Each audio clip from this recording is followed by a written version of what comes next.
Proposed rental income requirements in mortgages. Let's talk about it on Today in Mortgages.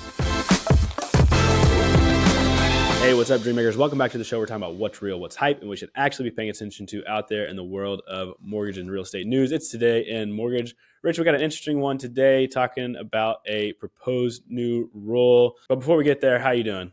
I'm doing good, Michael. Good morning. Yeah, absolutely. So it is starting to cool off here in Texas. So I'm in a very good mood.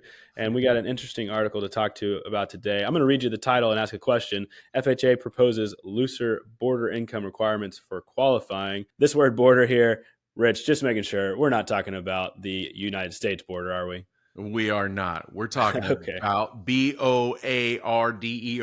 That's right. So National Mortgage Professional put out this article that is explaining a proposal. I'm going to let you talk a little bit about this, and then we're going to talk about maybe some of the clarifications that we still need on this. So, Rich, first of all, what is this saying? Yeah, what it's saying is FHA is starting to realize that they're going to need to use all income sources available to help first-time homebuyers qualify for a mortgage, and one of which is shared rent. So there's some holes in this proposal. This is just a proposal. It's in its feedback period till December 10th. So likely there'll be all of these changes or questions answered that we're going to kind of go through today. But the idea is that me as a first-time home buyer, I am going to rent one of my bedrooms out for up to 30% of my income. That's the limit. So if I make $5,000, that's $1,500 a month that I can rent out a portion of my home. Now, the nice thing about that is they're lowering it from 24 months rental income history down to 12. So you need to document the most recent, at minimum 9 out of the most recent 12 months of rental income or shared rent that's paid to you to cover the rent. Again, Michael, there's holes in this still, but they're specifically directing this at first-time home buyers. So I presume that we're going to have to document the shared rent of the apartment or house that I'm currently renting if I'm the buyer, that I can apply towards the new property to qualify. Yeah, so some of those holes, Rich, you're talking about, the way that this is written, if you actually go and look at the proposal, the language almost makes it sound like you have to currently own a home and then be getting rent paid to you.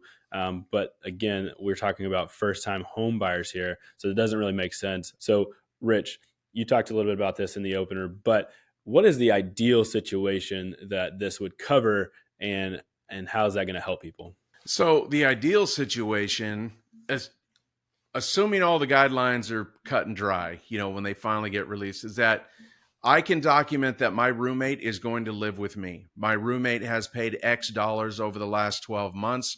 I can use that with a signed lease for that space in my new home. I can use up to 30% of my income to offset the payment and help me qualify for a new FHA mortgage as a first-time home buyer. That's the ideal situation. I don't know what it's going to look like when it's actually released, but that's what these feedback periods are for. But I just applaud, FHA for looking for opportunities to put first-time home buyers in properties today with the elevated pricing. So this is good news either way. Yeah, a bit of creative thinking going on here, Rich. And I think this would kind of counter some of the trend that we've maybe seen. And I think we actually did an episode on this of co-borrowers, like non-married, non-romantic co-borrowers, friends going in and buying houses together so that they can combine their income to be able to qualify for the mortgage they need to get. And this would kind of allow a single person to say, hey, I've got this roommate, but I'm going to count my rent that I'm going to get from them in my income. Again, like you said, up to 30%. So that now I can qualify for that mortgage just beyond the qualifications that my salary might give me. That's what we're talking about, right, Rich? Yeah, exactly. Perfect. Again, up to 30% of your income you can use. So Yeah. Assuming you've got somebody, if I'm making 5,000, you have somebody paying 1,500 bucks for rent, then you can use that if you can document it for 12 months. Again, details to follow, but this is great stuff because this will open up a lot of buying power for a first-time home buyer. So instead of that $5,000 income, you would now have a documented $6,500 income per month. So that is huge because that difference between qualifying, not qualifying, especially at rates today, can change drastically with just a few $100. So, Rich, this is interesting. We're gonna have to follow this more. Like you said, there's some holes in it. We know what we hope it will be, but it's just not quite there yet. Rich, how do these proposals move forward? You said we're kind of in a feedback period. What kind of feedback are they looking for? What kind of timeline can we expect? Well, they're looking at, in order for them to write guidelines, they're going to look for feedback from lenders. They're going to, like, just like my conversation with our operations manager this morning. She has questions about, okay, how's it documented? Is it just the check stubs and bank statements, or do they have to have reported the income on tax returns in the past? What do you need to provide? Do you need to provide a lease for the room to be rented going forward in this new house? These are little things that are left out of this proposal and that they need feedback on. And what is it we're going to need to provide to document this income?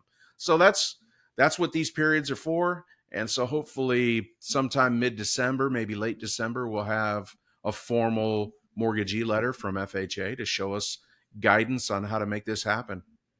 That's pretty quick, Rich. Well, this is cutting edge stuff. Again, at Network Funding, we're all about staying cutting edge, whether it's technology, processes, or even these proposals. And Rich, you kind of lead the charge on these things and keeping us well informed, just like you do on this podcast. So if you guys are out there listening to this, wondering how you can be a part of a cutting edge mortgage company like Network Funding, click the Grow link below. We'll get you all the information you need to know about how to be a part of the best network in mortgages. Hey, Rich, any final words on this or anything else as we go into the weekend? That's it, man. If you're an originator in this business, these are the type of things that you need to stay ahead on. You may have, pre-approved or pre-qualified clients that are just not quite in the market because they're slightly missing the DTI qualification piece. This may be a solution for them. So it's important you understand what the options are available to you today and your client, and be able to leverage them in every opportunity. So we'll see what this presents. I hope it's great. Again, I applaud FHA for looking ahead and seeing what's going to help more first-time home buyers qualify, and this is a great option. Good word, Rich. Well, thanks again, and thank you everyone out there for watching, listening, wherever you are. We appreciate you, and we'll see you next time on Today in Mortgages. Today in Mortgages is produced by Network Funding LP, which is an equal housing lender, NMLS 2297. The content of this program is meant to be a commentary on mortgage and real estate news, and any discussion of rates and or products should not be taken as an individual mortgage or home buying advice or pricing estimates. And any commentary on this show should not be considered a promise to make a loan. All applicants for a loan must qualify, and you should consult a professional regarding your individual loan scenarios for your financial situation. Visit our website at nflp.com/licenses for all state licensing and other legal information.